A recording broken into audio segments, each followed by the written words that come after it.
Hello everyone, welcome to day 22 of my history class. और आज की क्लास में भी हम मॉडर्न इंडिया की हिस्ट्री को ही डिस्कस करेंगे। तो आइए आज की क्लास को स्टार्ट करते हैं बिना कोई टाइम वेस्ट किए। तो आज का पहला क्वेश्चन हमारा, which one among the following thinkers argued that Maratha rule in general and Shivaji in particular represented early nationalist consciousness in India. निम्न में से किस विचारक का यह तर्क था कि आमतौर पर मराठा शासन तथा विशेष रूप से शिवाजी ने भारत में आरंभिक राष्ट्रवादी चेतना का प्रतिनिधित्व किया? A M G Ranade, B Pandita Ramabai, सी गोपाल कृष्ण गोखले या डी बिपिन चंद्र पाल। तो इसका करेक्ट आंसर है आपका option number C, Gopal Krishna Gokhale. Gopal Krishna Gokhale, आपको ध्यान होगा इन्होंने servants of India society found की थी। और इसके साथ ही गोपाल कृष्ण गोखले गांधी जी के राजनीतिक गुरु, पॉलिटिकल टीचर भी थे।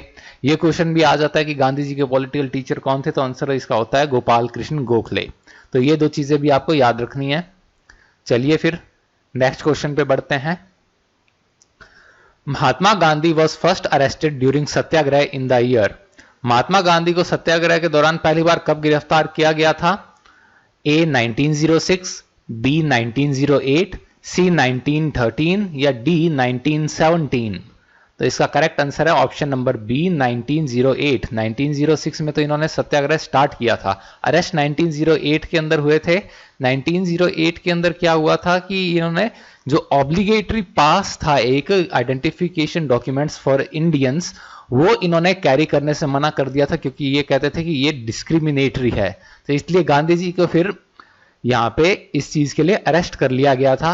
गांधी जी अरेस्ट हुए, बाद में नेगोशिएशंस हुए गवर्नमेंट के साथ नेगोशिएशंस के बाद इन्हें रिलीज कर दिया गया।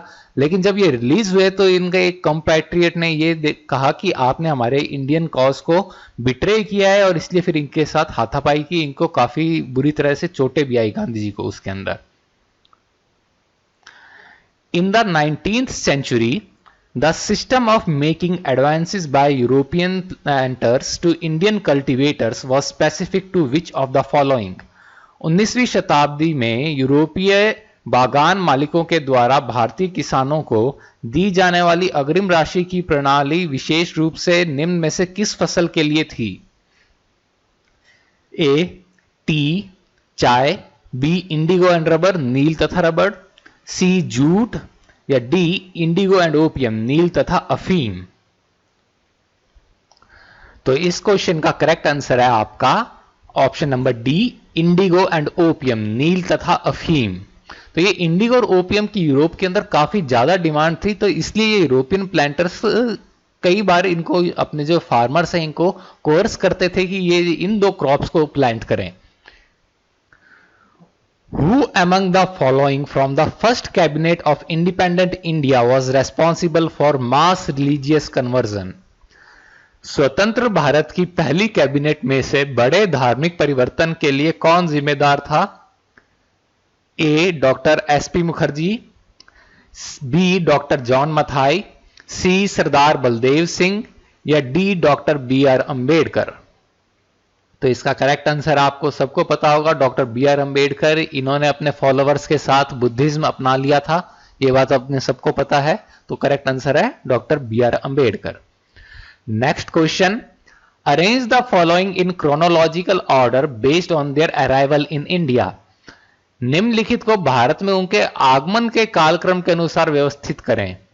ए डच, बी फ्रेंच, सी पोर्चुगीज या डी इंग्लिश। डच, फ्रांसीसी, पुर्तगाली और अंग्रेज, इनको अपने अरेंज करना है क्रोनोलॉजिकल ऑर्डर में।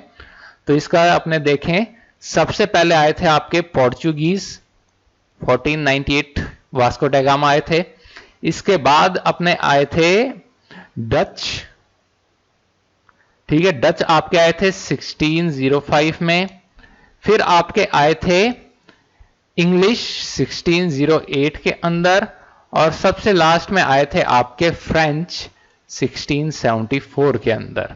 तो सी ए डी बी अपना ऑप्शन नंबर बी, ये आपका सही आंसर है, सी ए डी बी।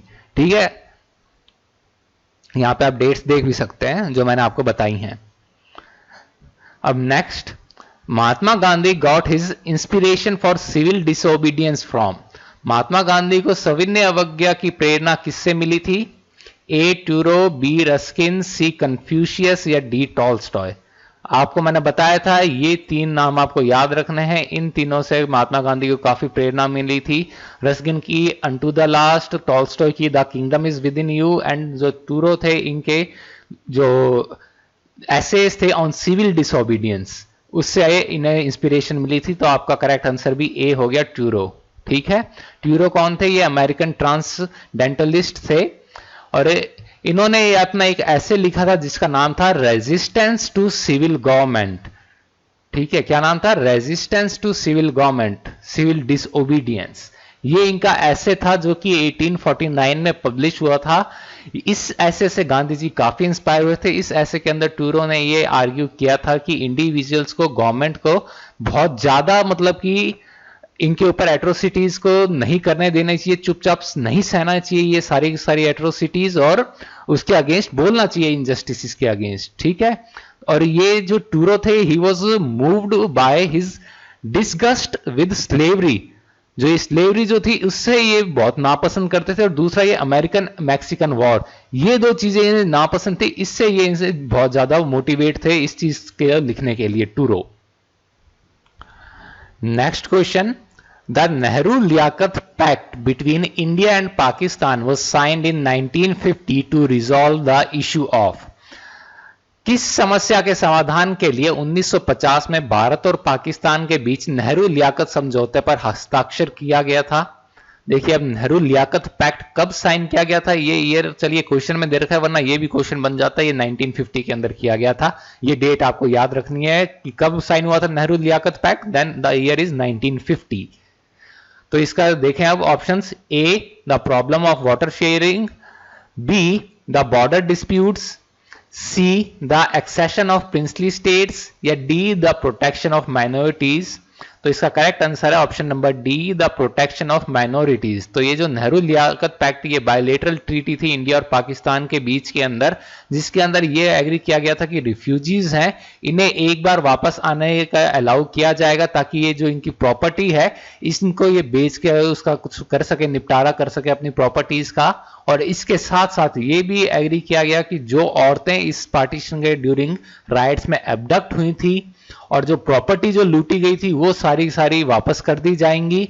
जो भी सारे फोर्स्ड रिलीजियस कन्वर्जन हुए थे उन्हें अनरिकॉग्नाइज किया जाएगा और माइनॉरिटीज को राइट्स दिए जाएंगे। The Bandung conference was a major milestone in the history of. Bandung सम्मेलन किसके इतिहास में एक प्रमुख मील का पत्थर था?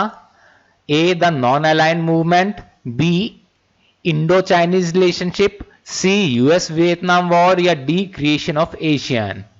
तो इसका करेक्ट आंसर है आपका ऑप्शन नंबर ए, गुट निरपेक्ष आंदोलन, यानी कि नॉन अलाइन मूवमेंट। जो अपना नॉन अलाइनमेंट मूवमेंट था, इसके लिए मेजर एक माइलस्टोन रहा था बैंडंग कॉन्फ्रेंस। ये किस चीज की कॉन्फ्रेंस थी? तो ये जो न्यूली जो ये इंडिपेंडेंट जो हुई थी एशियन और अफ्रीकन जो कंट्रीज, उनकी ये कॉन्फ्रेंस थी। कब हुई थी? ये 1955 के अंदर हुई थी। ईयर भी आपको याद रखना है, कल को क्वेश्चन बन सकता है। ये बैंडंग कॉन्फ्रेंस कौन से ईयर में हुई थी? तो आंसर होगा 1955। तो इसने ये था, इस कॉन्फ्रेंस का मेन एम था कि ये प्रमोट करना Afro Asian economic and cultural cooperation है, इसको प्रमोट करना, और ये कॉलोनियलिज्म है, इसको ये ओपोज करना। Choose the correct statement from the 4 options given below. नीचे दिए गए 4 विकल्पों में से सही कथन का चयन करें। The United Indian army was created in 1895। संयुक्त भारतीय सेना का गठन 1895 में किया गया था। B the United Indian army was created after the mutiny of 1857 इन 1858। संयुक्त भारतीय सेना का गठन 1857 में विद्रोह के बाद 1858 में किया गया था। The presidency armies were abolished in 1807। Presidency सेनाओं को 1807 में समाप्त कर दिया गया था। या D the United Indian army was created in 1757। संयुक्त सेना का गठन 1757 में किया गया था। तो इसका करेक्ट आंसर है आपका option number 8, the United Indian army was created in 1895। आपके 1895 में ये जो प्रेसिडेंसी आर्मीज हैं इनको एबॉलिश कर दिया गया था। ठीक है, ये नहीं रही थी और ये आपकी यूनाइटेड इंडिया आर्मी फिर क्रिएट कर दी गई थी 1895 के अंदर। तो ऑप्शन नंबर ए आपका करेक्ट है। Next question, on September 20, 1932 Mahatma Gandhi began a fast unto death in Yerwada jail against. 20 सितंबर 1932 को महात्मा गांधी ने यरवदा जेल में आमरण अनशन किसके विरुद्ध शुरू किया? A, British repression of the satyagrahis, सत्याग्रहियों का ब्रिटिश दमन। B, violation of the Gandhi Irwin pact, Gandhi Irwin संधि का उल्लंघन। C, communal award of Ramsay MacDonald, Ramsay MacDonald का सांप्रदायिक पंचायत। या D, communal riots in Calcutta, Calcutta में सांप्रदायिक दंगे। तो इसका करेक्ट आंसर अपन सबको पता है, ऑप्शन नंबर सी है। Ramsay MacDonald was the British prime minister at that time. तो ये रैमसे मैकडोनाल्ड का कम्युनल अवार्ड था, जिसके अंदर ये रिजर्व्ड इलेक्टोरेट्स, इन्होंने यहां तक कि डिप्रेस्ड जो कास्ट थी हिंदुइज्म की, उन तक ये इन्होंने एक्सटेंड किया था। तो इससे थ्रेट हो गई थी कि अपना जो हिंदूज के अंदर राइटिंग की और हिंदूज के डिसइंटीग्रेशन की, तो इस चीज को अपोज किया महात्मा गांधी ने। और इसके अगेंस्ट फिर गांधी जी ने यरवदा जेल के अंदर अपना स्टार्ट किया fast, and which ended in Poona pact. Poona pact किसके बीच में हुआ था? महात्मा गांधी और डॉक्टर बी.आर. अंबेडकर के बीच में पूना पैक्ट हुआ था। तो पूना पैक्ट के अंदर ये खत्म हुआ गांधी जी का फास्ट। गांधी जी ने फास्ट किया ताकि जो अपर कास्ट हैं, जो ये डिप्रेस्ड क्लासेस को टेंपल एंट्री स्टार्ट करें और इनके इक्वल ट्रीटमेंट दें। तो गांधी जी के फास्ट का बहुत ही पॉजिटिव रेस्पॉन्स आया और उसके बाद आपका पूना पैक्ट हुआ था। तो ये जो रैमसे मैकडोनाल्ड थे ब्रिटिश प्राइम मिनिस्टर, इन्होंने जो कम्युनल अवार्ड दिया था, तो उसके अगेंस्ट गांधी जी ने ये फास्ट किया था। ठीक है। The theosophical society was originally founded by. Theosophical society की स्थापना मूल रूप से किसके द्वारा की गई थी? A, Sarojini Naidu, B, H P. Blavatsky, C, sister Nivedita, या डी, एनी बेसेंट।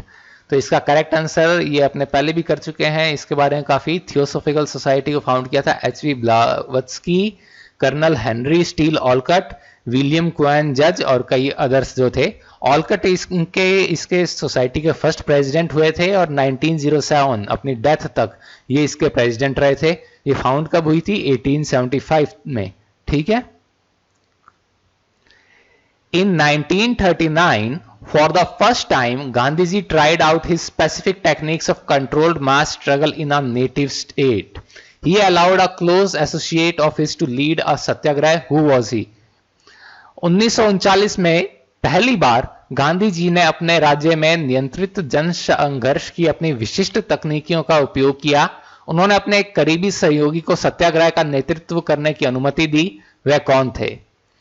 ए, के.टी. भाष्यम इन मैसूर, बी, जमनालाल बजाज इन जयपुर, सी, वल्लभ भाई पटेल इन राजकोट, या डी, नेबा कृष्ण चौधरी इन धेकड़ा। तो इसका करेक्ट आंसर देखिए, अगर आपको नहीं भी पता है तो इतना तो आपको पता होगा कि गांधी जी कहां से थे? गुजरात से। गुजरात में कौन सी जगह इनमें से आपको देखेंगे? राजकोट गुजरात के अंदर पड़ती है। ठीक है। तो इसका करेक्ट आंसर मोस्टली क्या हो सकता है? आपको क्या लगता है? सी ही होगा, और तो कोई हो नहीं सकता। तो इसका करेक्ट आंसर अगर आपको नहीं भी पता तो भी आप थोड़ी सी कॉमन सेंस लगा के आप इसका करेक्ट आंसर दे सकते थे। ऑप्शन है सी, वल्लभ भाई पटेल इन राजकोट। तो ये राजकोट के अंदर गांधी जी ने भी एक फास्ट किया था 1939 के अंदर, और गांधी जी ने ये फास्ट किया था। इसके बाद फास्ट के बाद जो गांधी जी की डिमांड्स थी वो मीट भी कर दी गई थी, वो पूरी मान ली गई थी, लेकिन उसके बाद भी गांधी जी ने उस चीज को एक्सेप्ट नहीं किया, क्योंकि गांधी जी के अकॉर्डिंग ये उनका फास्ट था, ये फ्लॉड था, it was an act of coercion, ये प्रिंसिपल्ड फास्ट नहीं था। इसलिए गांधी जी ने वो डिमांड्स मानने से मना कर दिया, क्योंकि वो उनके उसूलों के अगेंस्ट था। और सॉरी, डिमांड्स क्या, वो जो डिमांड्स मांगी उनको एक्सेप्ट करने से मना कर दिया, जो चीजें इन्हें मिली गांधी जी को। और उन्होंने फास्ट के लिए बाद में अपोलोजाइज भी कर लिया गांधी जी ने। Who among the following was not associated with the foundation of the All India Trade Union Congress? निम्न में से कौन अखिल भारतीय मजदूर संघ कांग्रेस की स्थापना से नहीं जुड़े हुए थे? ए, वीवी गिरी, बी, एन.एम. जोशी, सी, लाजपत राय, या डी, जोसेफ बैटिस्टा। तो इसका करेक्ट आंसर है आपका ए, वीवी गिरी। तो आपके AITUC किस किसने फाउंड की थी? तो वो थे आपके लाला लाजपत राय, नारायण मल्हार जोशी, NM जोशी, दीवान चमन लाल और जोसेफ बैप्टिस्टा। तो आपके वीवी गिरी जो थे ये आपके 1969 के अंदर आपके प्रेसिडेंट बने थे। ठीक है, 1969 के अंदर क्या हुआ था, इंदिरा गांधी वर्सेस जो कांग्रेस पार्टी के जो ओल्ड गार्ड थे, इन दोनों के बीच के अंदर झगड़ा चल रहा था अपनी सुप्रीमेसी के लिए। तो कांग्रेस के ऑफिशियल कैंडिडेट थे एन संजीवा रेड्डी, और जो उनके ओपोजिशन में खड़े हुए वीवी गिरी, उन्हें जो इंदिरा गांधी थी उन्होंने सपोर्ट कर दिया था। तो आपके उस टाइम इंदिरा गांधी जी ने क्या कहा कि आपको वोट करना है अपने पार्टी लाइन पे नहीं, अपनी अंतरात्मा की आवाज पे। तो ये ऐसा इलेक्शन था जिसके अंदर पहली जो इनिशियल काउंटिंग होती है उसके अंदर कोई भी प्रेसिडेंट नहीं बना था। आपको रन ऑफ काउंटिंग जो होती है उसके अंदर वो ये प्रेसिडेंट बने थे 1969 में वीवी गिरी, उसमें इन्होंने एन संजीवा रेड्डी को हरा दिया था। बाद में आपके एन संजीवा रेड्डी 1977 जब जनता पार्टी गवर्नमेंट आई थी तब प्रेसिडेंट शायद बने थे एन संजीवा। तो ये चीजें भी आप थोड़ा ध्यान रखिए क्योंकि ये क्वेश्चंस भी आपके बन जाते हैं कि कौन अपने ये जो प्रेसिडेंशियल इलेक्शन में ये जो रन ऑफ काउंटिंग के अंदर बने थे प्रेसिडेंट, तो आपका आंसर होएगा वीवी गिरी। किसको हराया था? एन संजीवा रेड्डी को हराया था। एन संजीवा रेड्डी कब बने थे? 1977 में। वीवी गिरी कब बने थे? 1969 में। तो ये कुछ एक बातें आपको याद रखनी है, ठीक है। Next question, one time associate of Mahatma Gandhi who broke of from him and launched a radical movement called self respect movement, who was he? कभी महात्मा गांधी के सहयोगी रहे एक व्यक्ति जिसने अलग हो गए और उन्होंने आत्मसम्मान आंदोलन नामक एक कट्टरपंथी नहीं, काफी मतलब रेडिकल का इसने गलत ट्रांसलेशन कर दिया, जो एक बहुत ही रेडिकल, बहुत ही क्रांतिकारी कह सकते हैं, कट्टरपंथी नहीं क्रांतिकारी आएगा, क्रांतिकारी आंदोलन चलाया। तो वह कौन थे? A P Tyagaraj Shetty, B Chhatrapati Maharaj, C E V Ramaswamy Naicker या डी ज्योतिराव गोविंदराव फुले। तो इसका करेक्ट आंसर है आपका option number C, E V Ramaswamy Naicker, जिन्हें कि हम पेरियार भी कहते हैं। जो ये सेल्फ रेस्पेक्ट मूवमेंट था, ये क्या मूवमेंट था कि ये जो भी अपने बैकवर्ड कास्ट जो मानी जाती थी उन्हें जो इक्वल राइट्स देने के लिए ये एक मूवमेंट चलाया था, ताकि ये एक सेल्फ रेस्पेक्ट का एक जीवन जी सकें और ये जो कास्ट डिस्क्रिमिनेशन है इसके खत्म किया जा सके। ये फाउंड किया गया था एस रामनाथन ने 1925 के अंदर किया था, और जो पेरियार हैं ये आपके ईवी रामस्वामी नायकर, इनको इनवाइट किया कि ये इस मूवमेंट को हेड करें तमिलनाडु के अंदर। ये था अपने ये ब्राह्मणिज्म जो था उसके अगेंस्ट ये इनकी फाइट थी, जो डिप्रेस क्लासेस हैं उनकी। Next question, as a reaction to Rowlatt act which was organised as national humiliation day, Rowlatt act की प्रतिक्रिया के रूप में से किसको राष्ट्रीय अपमान दिवस के रूप में आयोजित किया गया था, किस दिन को? तो ये आपका था, देखें, ए 14 जून 1921, बी 6 अप्रैल 1919, सी 2 फरवरी 1913 या डी 8 मई 1920। अब अपने सबको पता है कि रोलेट एक्ट आया 1919 के अंदर था, तो बाकी आपको ये फर्स्ट डेट्स तो देखने की जरूरत ही नहीं है, आप इन ईयर्स के बेसिस पर ही बता सकते हैं कि ऑप्शन नंबर बी ही आपका करेक्ट होएगा, 6 अप्रैल 1919। और वैसे मैं ये आपको कई बार बता चुका हूं, गांधी जी ने ये सत्याग्रह वीक रखा था 6 अप्रैल 1919 से जो स्टार्ट हुआ था, और इसीलिए 6 अप्रैल 1930 को इन्होंने जो दांडी जो था वहां पे सॉल्ट जो लॉ है वो ब्रेक करने का डिसाइड किया था, to pay homage to the martyrs of Jallianwala Bagh massacre. The first attempt to introduce a representative and popular element in the governance of India was made through, Bharat के शासन में एक प्रतिनिधि और लोकप्रिय तत्व को पेश करने का पहला प्रयास किसके द्वारा किया गया था? तो इसका देखें ऑप्शंस, ए आपका है इंडियन काउंसिल एक्ट 1861, बी है इंडियन काउंसिल एक्ट 1892, सी है इंडियन काउंसिल एक्ट 1909 या डी है गवर्नमेंट ऑफ इंडिया एक्ट 1919। तो इसका करेक्ट आंसर है option number C, Indian council act 1909। इसको अपने किस नाम से जानते हैं? इसको अपने जानते हैं मॉर्ले मिंटो रिफॉर्म्स भी। तो ये जो रिफॉर्म्स थे ये था कि एक लिमिटेड इंक्रीज हो जाए इन्वॉल्वमेंट इंडियंस का इन गवर्नेंस, ठीक है। Who was the first Indian to receive the Ramon Magsaysay Award for his contribution to community leadership? सामुदायिक नेतृत्व में उनके योगदान के लिए रेमन मैगसेसे पुरस्कार प्राप्त करने वाले पहले भारतीय कौन थे? ए बाबा आमटे, बी आचार्य विनोबा भावे, सी वर्गीज कुरियन या डी रवीश कुमार। देखिए ये जो रवीश कुमार हैं ये आपके एनडीटीवी के जर्नलिस्ट हैं और इनको रिसेंटली जो Ramon Magsaysay award which is known as the Asia's Nobel prize इन्हें मिला था जर्नलिज्म के लिए, रवीश कुमार को। तो ये रवीश कुमार को अभी मिला। और ये रेमन मैगसेसे अवार्ड किसके ये याद के अंदर रखा गया है? तो ये जो फिलीपींस के प्रेसिडेंट थे रेमन मैगसेसे उनकी याद में रखा गया, ये आपको याद रखना है। इस क्वेश्चन का करेक्ट आंसर है आपका option number B Acharya Vinoba Bhave. इन्हें मिला था 1958 के अंदर for his contribution to community leadership. ठीक है। अच्छा, फर्स्ट इंडियन जिन्हें की जर्नलिज्म के लिए अवार्ड मिला था ये थे अमिताभ चौधरी। ये नाम अभी आपको याद रखना है। ठीक है।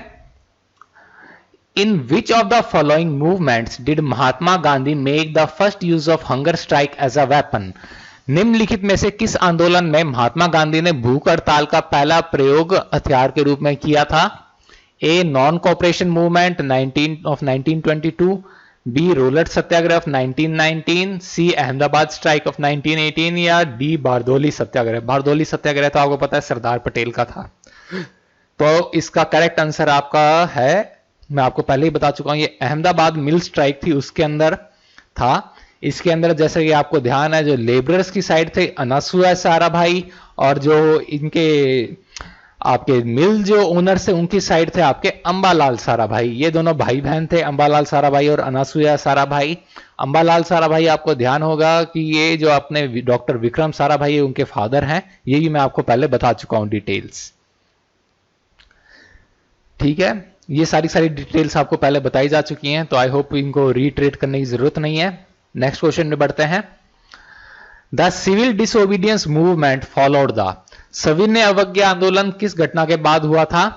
ए declaration of Purna Swaraj by the Congress, Congress के द्वारा पूर्ण स्वराज की घोषणा के बाद, B partition of Bengal, Bengal विभाजन, C declaration of home rule by Annie Besant, Annie Besant के द्वारा होम रूल की घोषणा, या डी दांडी मार्च। तो आपने देखें इसका करेक्ट आंसर है option number A declaration of Purna Swaraj by the Congress. Congress ने पूर्ण स्वराज की घोषणा कब की थी? आपको ध्यान है लाहौर अधिवेशन में पंडित जवाहरलाल नेहरू जो थे उनकी जो अध्यक्षता के अंडर जो किया था 1929-1930 के अंदर जो ये हुआ था लाहौर सेशन। रावी नदी के किनारे नेहरू जी ने झंडा भी फहराया था। ये भी सारी डिटेल्स आपको बता चुका हूं। तो ये आपका करेक्ट आंसर है ऑप्शन नंबर ए। तो next question, sati was prohibited by, sati प्रथा को किसने बंद किया था? तो इसका करेक्ट देखें options, A Warren Hastings, B lord Wellesley, C lord William Bentinck या डी लॉर्ड डलहौजी। तो इसका करेक्ट आंसर है लॉर्ड विलियम बेंटिक। इन्होंने कौन से ईयर में किया था? ये किया था 1829 के अंदर किया था लॉर्ड विलियम बेंटिक ने इसे बैन सती को। तो ईयर भी आपके पूछा जा सकता है कि कौन से ईयर में सती बैन हुई थी? तो ये हुई थी 1829 के अंदर सती बैन हुई थी आपके by governor general lord William Bentinck. अच्छा, रेगुलेशन कौन सा था? बंगाल सती रेगुलेशन। ठीक है, ये भी आप याद रखेंगे। Lala Lajpat Rai was assaulted by the British during, Lala Lajpat Rai पर अंग्रेजों के द्वारा किस चीज के दौरान, कौन से जो आंदोलन के दौरान हमला किया गया था? तो A the protest against Simon commission, Simon commission के विरोध के प्रदर्शन के दौरान, बी द सॉल्ट सत्याग्रह, नमक सत्याग्रह के दौरान, सी आपका है द सिविल डिसोबीडियंस मूवमेंट, सविनय अवज्ञा आंदोलन के दौरान, या डी आपका the first war of Indian independence, भारतीय स्वतंत्रता के पहले युद्ध के दौरान। तो इसका करेक्ट आंसर आपका है the protest against the Simon commission. आपको ध्यान है साइमन कमीशन का विरोध लाला लाजपत राय ने लाहौर के अंदर किया था और वहां पे पुलिस की लाठी इनके सिर पे लग गई थी जिससे इनके गंभीर चोट आई थी और कुछ टाइम बाद इनकी 1928 के अंदर डेथ भी हो गई थी। तो लाला लाजपत राय की डेथ एवेंज करने के लिए भगत सिंह औरों ने सब इंस्पेक्टर सॉन्डर्स की हत्या कर दी थी। और बात यहां पे इंटरेस्टिंग ये है कि सब इंस्पेक्टर सॉन्डर्स का वो ऑर्डर नहीं था, इन्होंने आइडेंटिटी मिस्टेकन थी, इन्होंने किसी और का मर्डर करना था। बट बाय मिस्टेक इन्होंने सॉन्डर्स का मर्डर कर दिया था और इसी मर्डर केस में भगत सिंह को फांसी हुई थी। ठीक है। The Simon commission was form to review. Simon commission का गठन किसकी समीक्षा के लिए किया गया था? ए, लेजिस्लेचर्स इन इंडिया, भारत में विधायिका के लिए। B, fitness of India for further reforms, भविष्य में सुधारों के भारत की उपयुक्तता देखने के लिए। C, the position of the viceroy, viceroy की स्थिति देखने के लिए। या D, a constitution for India, भारत के संविधान के लिए। तो इसका करेक्ट आंसर है आपका ऑप्शन नंबर बी, भविष्य में सुधारों के लिए भारत की उपयुक्तता देखने के लिए इसका गठन किया गया था साइमन कमीशन का। तो साइमन कमीशन आपको ध्यान है 1928 के अंदर इसको कॉन्स्टिट्यूट किया गया था।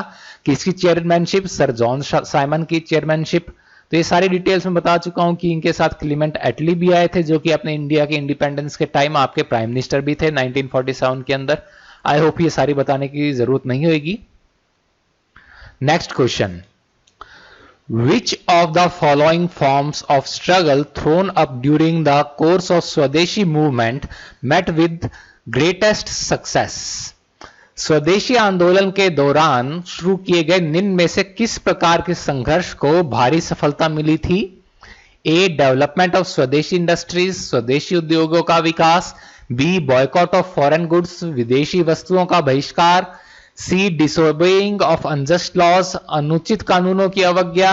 या D, boycott of the government educational institutions, सरकारी शैक्षणिक संस्थानों का बहिष्कार। तो इसका करेक्ट आंसर है आपका option number B, boycott of foreign goods. जो विदेशी वस्तुओं का जो बहिष्कार था, इसको सबसे अपार सफलता मिली थी और इसने इनकी जो अंग्रेजों की जो इकोनॉमी थी, जो अर्थव्यवस्था, उसकी यहाँ पे कमर तोड़ने में इसने काफी योगदान दिया था। और इसी वजह से कहा जाता है कि चरखे ने आपको आजादी दिलाने में भारी सहयोग दिया। और दूसरी चीज जो हमें जिसने आजादी दिलाई वो थी नमक, क्योंकि सॉल्ट जो सत्याग्रह था, जो नमक सत्याग्रह था, उसने आम भारतीय को इस भारतीय स्वतंत्रता संग्राम से जोड़ा था। तो नमक और चरखे ने आपको आजादी दिलाई थी इस प्रकार।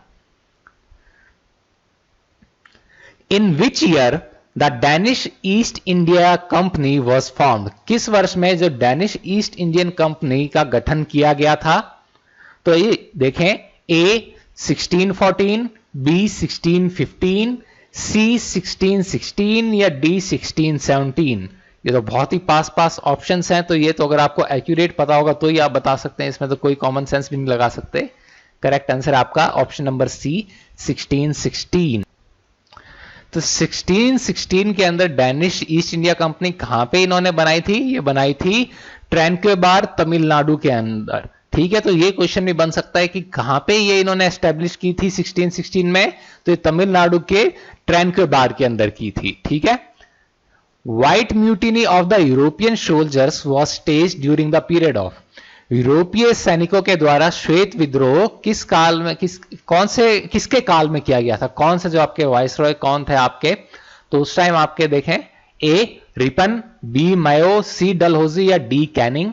तो इसका करेक्ट आंसर है आपका ऑप्शन नंबर डी, वायसरॉय आपके कैनिंग। ये आपका जो हुआ था व्हाइट म्यूटिनी, ये अपने जो इंडिया का जो रेबिलियन हुआ था 1857 का, उसके बाद में ये हुआ था। उसका जो ये फलस्वरूप ये था, ये भी रेबिलियन हुआ था, व्हाइट म्यूटिनी, एक यूरोपियन फोर्सेस का। Which of the following systems of land settlement adopted by the British provided more protection to the interests of the farmer? अंग्रेजों द्वारा अपनाई गई भूमि निपटान की निम्नलिखित में से किस प्रणाली में किसानों के हितों के अधिक सुरक्षा प्रदान की गई थी? A permanent settlement of Bengal, Bengal का स्थायी समझौता। B ryotwari system of Madras, Madras के रियतवारी समझौता। C zamindari settlement of central states, केंद्रीय राज्यों का जमींदारी समझौता। या D malguzari land revenue settlement of united state, जो माल गुजरी जो भू राजस्व संयुक्त राज्य की स्थापना वो। तो इसका करेक्ट आंसर है आपका option number B, ryotwari settlement of Madras. जो मद्रास का रेत वाली सिस्टम आपको ध्यान है, जो अलेक्जेंडर रीड और थॉमस मुनरो थे, इन्होंने आपके जो ब्राह्मल डिस्ट्रिक्ट है वहां से स्टार्ट किया था, जिसके अंदर क्या था कि गवर्नमेंट डायरेक्टली पीजेंट्स के साथ डील करती थी, उनसे रेवेन्यू कलेक्ट करती थी और पीजेंट्स को ये फ्रीडम दी कि वो नया लैंड ले सकते हैं या पुराना वाला छोड़ सकते हैं कल्टीवेशन के लिए, और पीजेंट्स को उन्हीं इसी लैंड पे जो था वो एसेस किया जाता, उतना ही लैंड जिसको कि वो कल्टीवेट कर रहे थे उसी का। ठीक है। In which year was Satyarth Prakash published? Satyarth Prakash को किस वर्ष प्रकाशित किया गया था? ए 1876, बी 1875, सी 1877 या डी 1874? इसमें भी ऑप्शंस काफी क्लोज हैं, तो आपको अगर एक्यूरेट आंसर पता है तो ही आप इसका आंसर दे सकते हैं कि इसका आंसर था आपका ऑप्शन नंबर बी 1875। 1875 में सत्यार्थ प्रकाश लिखी थी स्वामी दयानंद सरस्वती, जिन्होंने आर्य समाज की स्थापना की थी। ये इनके जो मेजर स्कॉलरी वर्क्स में से एक गिना जाता है, और इस बुक को इन्होंने फिर रिवाइज किया था 1882 के अंदर। लिखी कब थी? 1875 के अंदर। ठीक है। इन 1872 Lord Mayo the viceroy of India was assassinated इन 1872 में भारत के वायसराय लॉर्ड मेयो की हत्या कहां कर दी गई थी?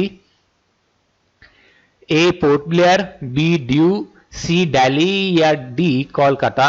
तो इसका करेक्ट आंसर है आपका ऑप्शन नंबर ए पोर्ट ब्लेयर के अंदर। जब ये पोर्ट ब्लेयर में ये जा रहे थे वहां पे इंस्पेक्शन के लिए, तो वहां पे असैसिनेट कर दिया था शेर अली अफरीदी, जो वहां पे एक कन्विक्ट था, इसने चाकू लेके लॉर्ड मेयो की हत्या कर दी थी वहां पे। Raja Ram Mohan Roy was supporter of? Raja Ram Mohan Rai किस चीज के समर्थक थे? A widow remarriage, B sati, C child marriage या D none of the above? अब आपको पता है चाइल्ड मैरिज और सती का तो इन्होंने विरोध किया था, तो आपका आंसर अगर कोई हो सकता है तो वो ए ही हो सकता है, विडो रीमैरिज या नन ऑफ दीज। तो आपका करेक्ट आंसर है ए विडो रीमैरिज। जो राजा राम मोहन रॉय हैं, इन्हें फादर ऑफ इंडियन रिनाइसेंस भी कहा जाता है, और इन्हें राजा की जो उपाधि थी ये किसने दी थी? अकबर द्वितीय, जो कि मुगल राजा था, उसने दी थी। और इन्हें जाना जाता है कि जो एबॉलिश करने के लिए इनके एफर्ट्स थे सती और चाइल्ड मैरिज, ये जो कुरीतियां थी दो, इनको ये एबॉलिश करने में इन्होंने काफी एफर्ट्स लगाए थे, और विडो रीमैरिज इन्होंने प्रमोट की थी। Who was the architect of north and south blocks of the Central Secretariat of Delhi? Delhi में केंद्रीय सचिवालय के उत्तर और दक्षिण ब्लॉक के वास्तुकार कौन थे? A sir Edward Lutyens, B Herbert Bakers, C Robert Tor Russell या डी एंटोनिन रेमंड? तो इसका करेक्ट आंसर है आपका ऑप्शन नंबर ए सर एडवर्ड लुटियंस। जो ये एडवर्ड लुटियंस थे, ये अपने इंग्लिश आर्किटेक्ट थे, जिन्होंने कि ट्रेडिशनल आर्किटेक्चर को मॉडर्न रिक्वायरमेंट्स के अकॉर्डिंग एडॉप्ट किया था। इन्होंने दिल्ली के जो बिल्ड करने के अंदर डिजाइन करने में बहुत ही इंस्ट्रूमेंटल रोल प्ले किया था, और सर हर्बर्ट बेकर्स के साथ मिलकर इन्होंने इंडिया गेट को भी डिजाइन किया था। साथ ही साथ जो सर एडवर्ड लुटियंस है, इन्होंने वाइसरॉयज हाउस भी डिजाइन किया था, जो कि अब आपका राष्ट्रपति भवन है। Give the correct chronological order of the following events. निम्नलिखित घटनाओं का सही कालक्रम बताएं। A formation of Muslim League, Muslim League का गठन। B formation of All India untouchability league, अखिल भारतीय अस्पृश्यता लीग का गठन। C formation of the All India Trade Union Congress, अखिल भारतीय मजदूर संघ कांग्रेस का गठन। या D formation of Indian National Congress, भारतीय राष्ट्रीय कांग्रेस का गठन। तो आपने देखें, इसके अंदर सबसे पहले आपका हुआ था जो इंडियन नेशनल कांग्रेस है वो फॉर्म हुई थी आपकी, तो आपका सबसे पहला आता है ऑप्शन नंबर डी। ये कब हुई थी? 1885 के अंदर, लॉर्ड डफरिन के टाइम में। फिर आपका आता है मुस्लिम लीग आपकी एस्टेब्लिश, तो आपका होएगा ऑप्शन नंबर ए। तो पॉइंटर भी नहीं मिलता जल्दी से, ये है आपका 1906।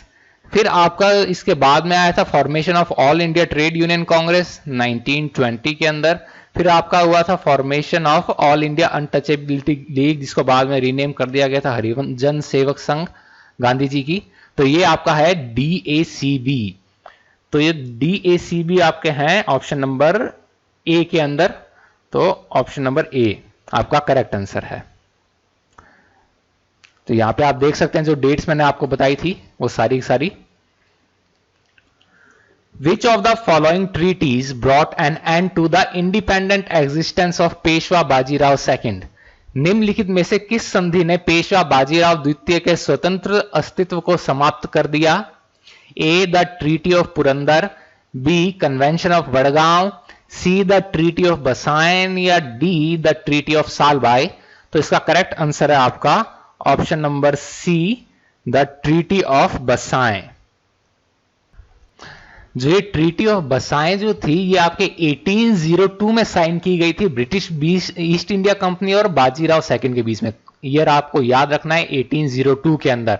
कौन से बैटल के बाद? बैटल ऑफ पूना के बाद। तो ये दो चीजें आपको याद रखनी इंपॉर्टेंट है, बैटल ऑफ पूना के बाद और 1802 के अंदर। ठीक है, दो चीजें इंपॉर्टेंट है इसके अंदर, इन चीजों को याद रखिएगा। ठीक है, नेक्स्ट क्वेश्चन देखते हैं।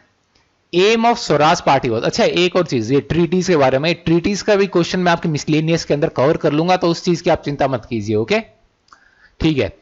नेक्स्ट क्वेश्चन अपना, aim of Swaraj party was to, Swaraj party का लक्ष्य क्या था? A launch a non cooperation movement against the British, अंग्रेजों के विरुद्ध एक असहयोग आंदोलन शुरू करना। B enter the legislative councils by contesting elections in order to wreck the legislatures from within, विधायिका को भीतर से तोड़ने के लिए चुनाव लड़कर विधान परिषद में प्रवेश करना। सी बॉयकॉट द फॉरेन गुड्स, विदेशी वस्तुओं का बहिष्कार। या डी एडॉप्ट स्वदेशी in peace of goods on a vast scale, कपड़ों के थान में बड़े पैमाने पर स्वदेशी अपनाना। तो इसका करेक्ट आंसर आपका option number B, enter the legislative councils by contesting elections in order to wreck the legislatures from within, विधायिका को भीतर से तोड़ने के लिए चुनाव लड़कर विधान परिषदों में प्रवेश करना। Next question, the Khilafat movement of 1920 was organised as a protest against the injustice done to, 1920 का खिलाफत आंदोलन किसके साथ हुए अन्याय के विरोध के रूप में आयोजित किया गया था? ए टर्की, बी इजिप्ट, सी अफगानिस्तान या डी इराक? तो इसमें आपका करेक्ट आंसर है ऑप्शन नंबर ए, टर्की। टर्की के अंदर जैसे आपको पता है ये खलीफा था, खलीफा कौन सा? ऑटोमन जो सल्तनत थी उसकी अथॉरिटी प्रिजर्व की जाए as the caliph of Islam, इस्लाम के खलीफा के रूप में, किसके? ऑटोमन एम्पायर के जो ये ब्रेकअप है उसके बाद में। ठीक है, तो वो आपका जो टर्की का जो था ना लीडर, वहां का खलीफा जो होता था वो इसका ये मानते थे कि हमारा मेन जो इस्लाम का जो खलीफा है वो है, तो उसकी अथॉरिटी को प्रिजर्व करने के लिए यह खिलाफत आंदोलन आपका स्टार्ट हुआ था।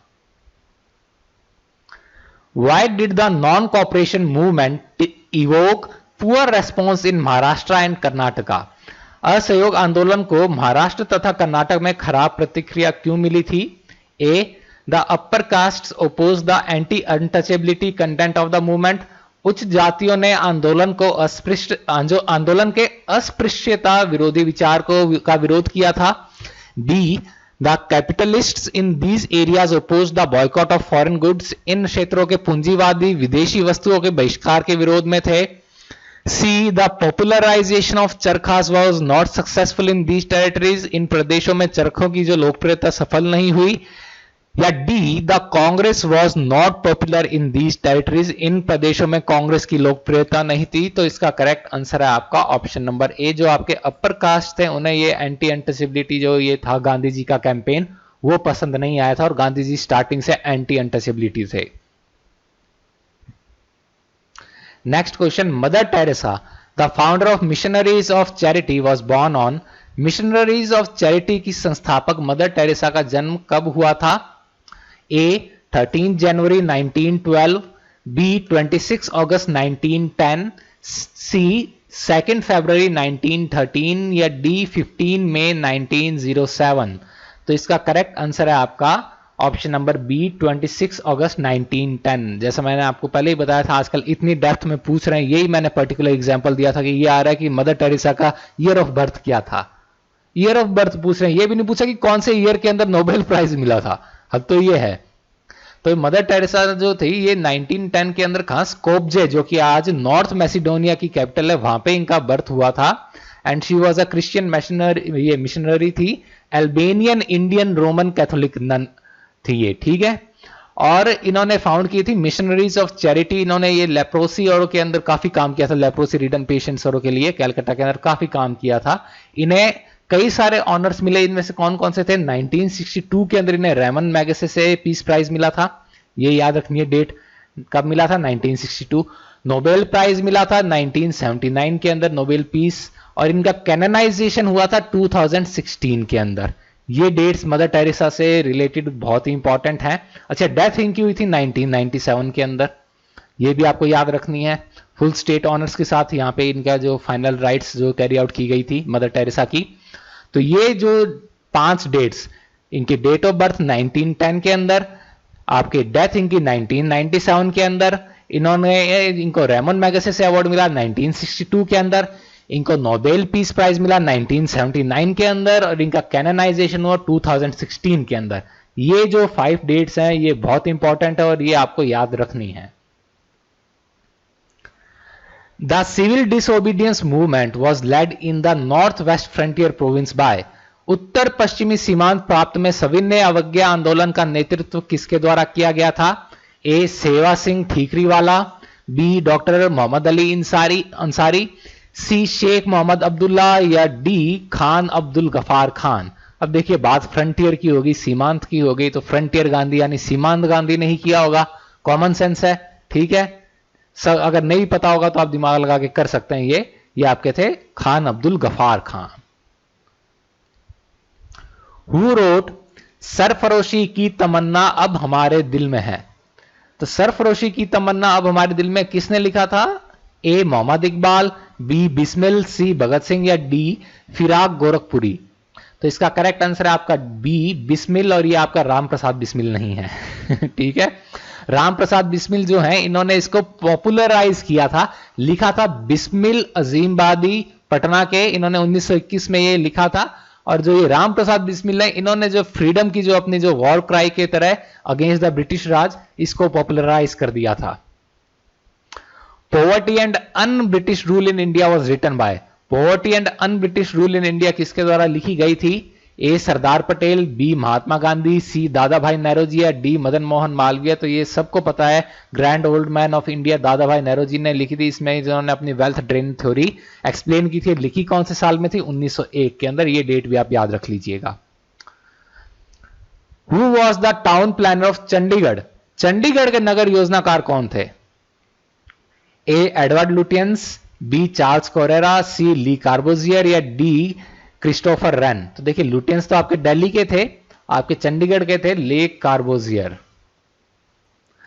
जो ये ली कार्बोजियर थे, ये Swiss French architect, designer, painter, urban planner, writer और एक थे, और वन ऑफ द पायनियर्स जो ये मॉडर्न आर्किटेक्चर है उन्हें कहा जाता है। इन्होंने मास्टर प्लान बनाया था चंडीगढ़ का, और यहाँ पे कई सारी बिल्डिंग्स, स्पेशली गवर्नमेंट बिल्डिंग्स थी, उनको इन्होंने डिजाइन किया था। और 2016 में इनके जो 17 प्रोजेक्ट्स जो इन्होंने ये 7 कंट्रीज के अंदर बनाए थे, उनको यूनेस्को वर्ल्ड हेरिटेज साइट्स की लिस्ट में इंक्लूड किया गया था। तो ये काफी सिग्निफिकेंट बात है। The Congress ministries that had been appointed in several provinces in 1937 resigned in November 1939 in protest against the. कांग्रेसी मंत्री, ये मंत्रालय, मिनिस्ट्रीज, ये मिनिस्ट्री को मंत्री कर दिया, गलत है। जो मंत्रालय जो कि कई प्रांतों में नियुक्त किए गए थे 1937 में, कि उन्होंने जो नवंबर 1939 में इस्तीफा दे दिया था, वो किस लिए दिया था? ए.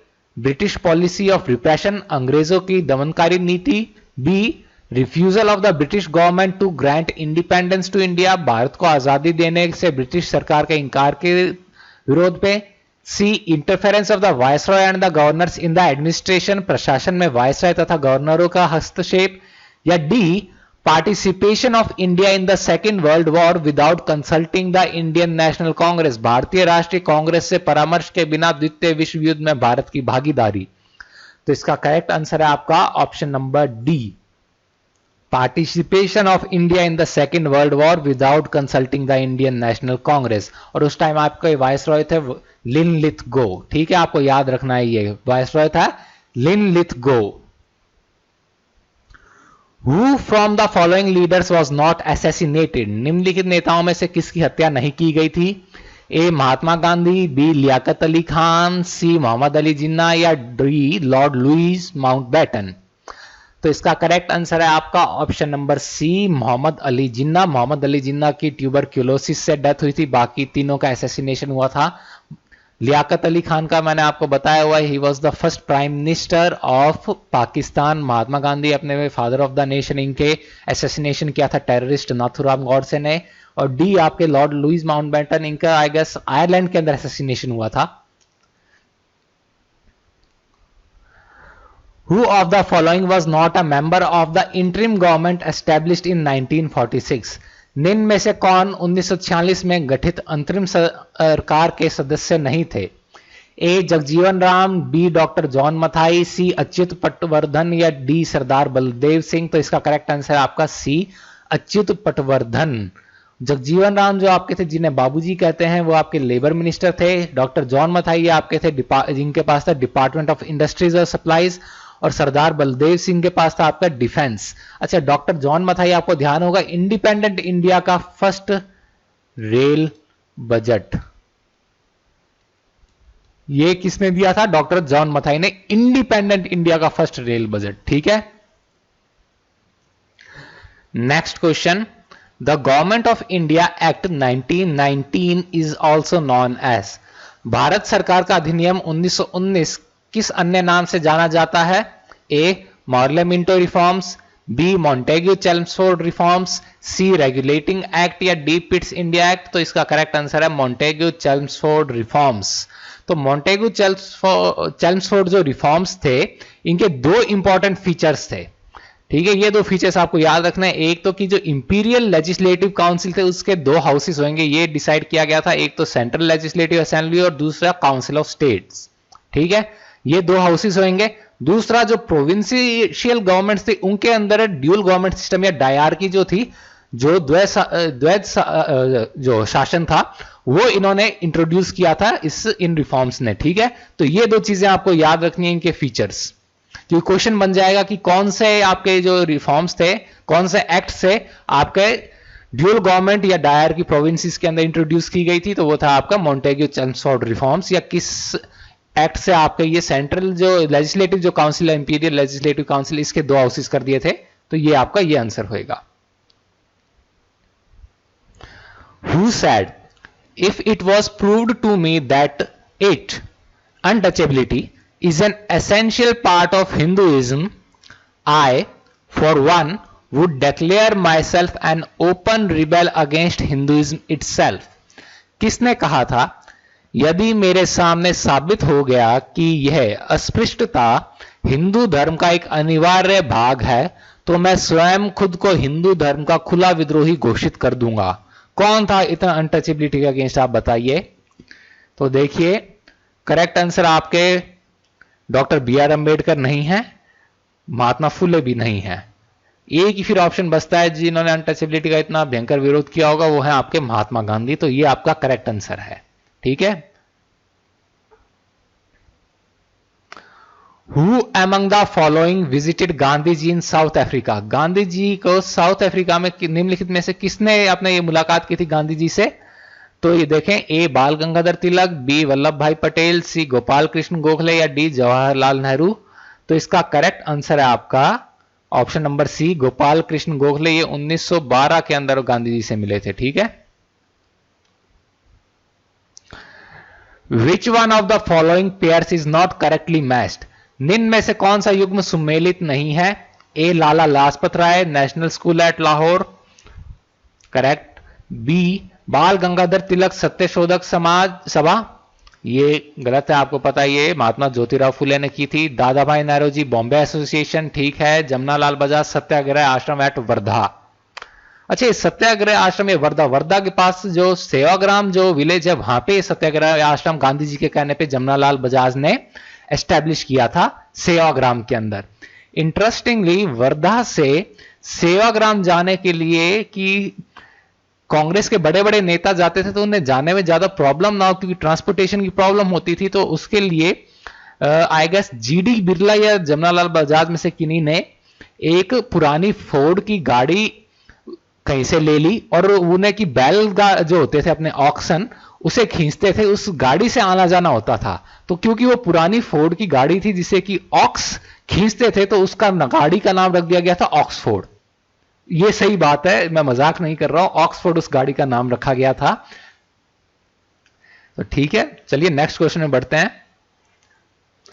Who was the chairman of the partition council? विभाजन परिषद के अध्यक्ष कौन थे? ए मोहम्मद अली जिन्ना, बी लॉर्ड माउंटबेटन, सी जवाहरलाल नेहरू या डी सिरिल रैडक्लिफ? तो इसका करेक्ट आंसर है आपका option number B, Lord Mountbatten. जो और लॉर्ड माउंटबेटन चेयरमैन थे, और इंडिया का जो रिप्रेजेंटेशन पार्टीशन काउंसिल में किया था सरदार पटेल ने। सरदार पटेल, जैसा कि मैं आपको बता चुका हूं, इंडियन लीडर्स में ये सबसे पहले थे जिन्होंने पार्टीशन के लिए हां भरी थी, और गांधी जी ने एंड तक हां नहीं भरी थी, तो गांधी जी ने पार्टीशन प्रोसेस का पार्ट बनने से मना कर दिया था बिल्कुल ही, इसलिए सरदार पटेल ने इंडिया का रिप्रेजेंटेशन किया था। Where did the Dutch set up their factory in Bengal?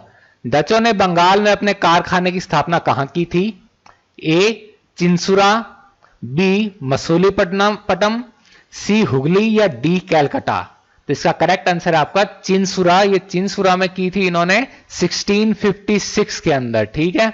ये भी आप ईयर को भी आप याद रख लीजिए, 1656 में की थी इन्होंने। अच्छा, ये आपसे अगर आए क्वेश्चन की फैक्ट्री, यहां पे देखिए क्वेश्चन में लिखा हुआ है इन बंगाल, यहां पे आप मसूलीपट्टनम जो है ना, आंसर मत दे देना, ऑप्शन नंबर बी गलत हो जाएगा। मसूलीपट्टनम ने इन्होंने पहली फैक्ट्री अपनी एस्टेब्लिश की थी, लेकिन वो आपसे क्वेश्चन में नहीं पूछा है। आपसे क्वेश्चन में पूछा है पहली फैक्ट्री जो इन्होंने फैक्ट्री अपनी बंगाल में कहां एस्टेब्लिश की थी, तो वो है चिंसुरा के अंदर, ठीक है। मसूलीपट्टनम आपके आंध्र प्रदेश में है, बंगाल में नहीं है, तो आंसर गलत हो जाता आपका। The idea of Pakistan was first conceived bye? सबसे पहले पाकिस्तान के निर्माण की कल्पना किसने की थी? ए मोहम्मद इकबाल, बी मोहम्मद अली जिन्ना, सी चौधरी रहमत अली या डी आगा खान? तो इसका करेक्ट आंसर है आपका ऑप्शन नंबर सी, चौधरी रहमत अली। जिन्ना और इकबाल नहीं है, ये आपके हैं चौधरी रहमत अली। इन्होंने दिया था सबसे पहले आइडिया, और स्टार्टिंग में जिन्ना ने उस आइडिया को बेतुका कह दिया था। बाद में जिन्ना को खुद को फायदा दिखने लगा इस आइडिया में, तो इस आइडिया को मतलब इंप्लीमेंट करने के लिए जिन्ना ने हिंदू मुस्लिम दंगे भी करवा दिए थे। आपको ध्यान होगा डायरेक्ट एक्शन डे। तो ये जो चौधरी रहमत अली, इसने ये जो लॉ स्टूडेंट था एट यूनिवर्सिटी ऑफ कैम्ब्रिज, ये आइडिया लेके आया था 1933 के अंदर कि ये सेपरेट स्टेट ऑफ मुस्लिम्स के लिए, जिसका नाम इसने दिया था पाकिस्तान। तो इसको कहा जाता है कि he is the originator of Pakistan movement. तो चलिए, इसके साथ ही अपने 50 क्वेश्चंस भी खत्म हो गए और आज की क्लास अपनी यहीं पे खत्म होती है। कल भी हम नेक्स्ट क्लास में हम कंटिन्यू रखेंगे इसको, मॉडर्न इंडिया की हिस्ट्री को। आई होप आज की क्लास में भी आपको मजा आया होगा। मिलते हैं नेक्स्ट क्लास में। Thank you.